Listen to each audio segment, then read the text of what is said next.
I do love horror. It's not necessarily a genre that I'm like a big buff in, but when I love it, I love it. And this script, I couldn't put it down.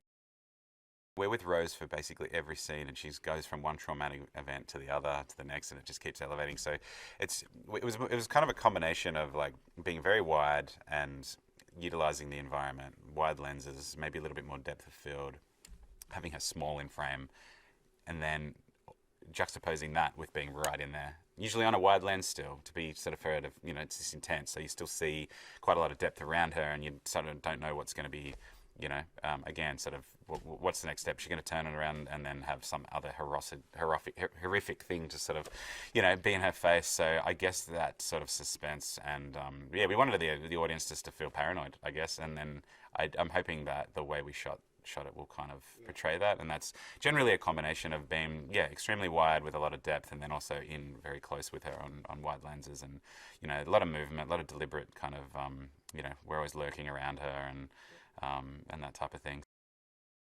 It's about timing, it's about edit points and getting the right vulnerable sort of shots at the right moments and hiding what you don't want to see with shadow. I think that's a big one for me. It's so much of that is about. I kind of like the slow burn sort of stuff. Not that Rose is like it is. It's going to move. It definitely is going to move. But I think the way the scares and things are set up, it's more about just moving slowly through that, and then maybe something will happen quickly. But it's not.